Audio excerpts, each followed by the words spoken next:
ओम शांति।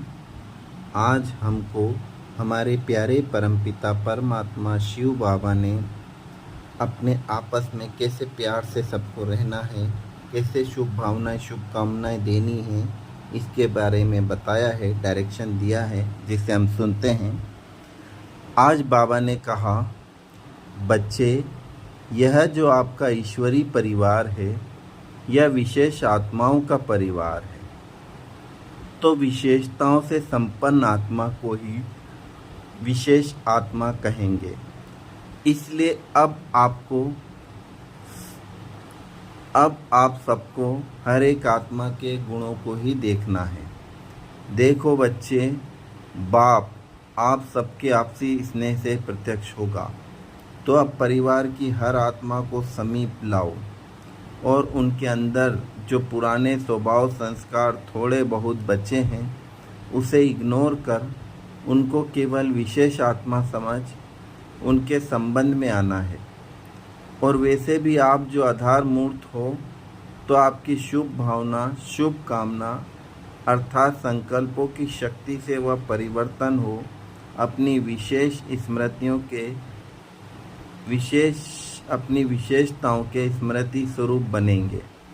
इसके लिए आप बच्चों को फ्राक दिल बनना पड़ेगा, तेरा मेरा की भावनाओं से न्यारा होना पड़ेगा। आपकी जिम्मेदारी पूरे परिवार की है, ना कि कुछ आत्माओं की। इसलिए अब अपने शुभ संकल्पों के द्वारा इनको परिवर्तन करो। उनके परिवर्तन में ही आप बच्चों का परिवर्तन समाया हुआ है।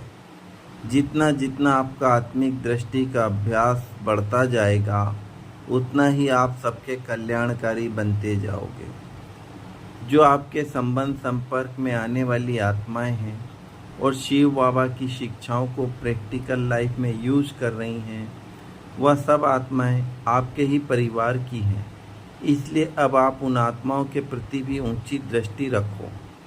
देखो, शिव बाबा स्वयं आकर अपना कार्य कर रहा है, अर्थात बाबा की प्लानिंग के अकॉर्डिंग ही आप बच्चे नज़दीक संबंध संपर्क में हो।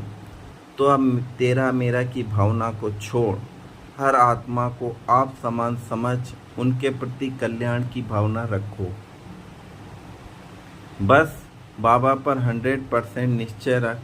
जैसे बाबा कहे वैसे करते जाओ, तो फिर बहुत जल्दी ही बाबा की कमाल शुरू हो जाएगी।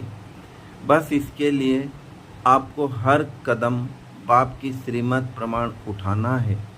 हर कदम अर्थात हर संकल्प बेहद में हो। जो भी परिस्थितियां आ रही हैं, वह केवल आपके हिसाब किताब क्लियर करने के लिए आ रही हैं। और जैसे ही आपका हिसाब किताब, जो कि थोड़े का भी थोड़ा सा बचा है, वह खत्म होते ही आप सब भरपूर हो जाओगे। देखो, बाबा आपको पूरे विश्व के आगे सैंपल के रूप में प्रत्यक्ष करेगा। तो आप हर एक बच्चा पहले स्थूल रूप से और फिर सूक्ष्म रूप से भरपूर होंगे, तभी तो विश्व के आगे प्रत्यक्ष होंगे। बस अब बाबा की इन शिक्षाओं को हल्का ना समझ, इनकी इम्पोर्टेंस को समझ, इसे अपनी प्रैक्टिकल लाइफ में अप्लाई करो। फिर जल्दी ही बाबा की कमाल शुरू हो जाएगी। यह ईश्वरीय परिवार है, तो विशेष आत्माओं का परिवार, परंतु फिर भी है तो नंबरवार। सो जो जितना पुरुषार्थ करेगा, उतना नंबर आगे ले लेगा। इसलिए अब माला में नंबर का आधार आपका पुरुषार्थ ही है। ओम शांति।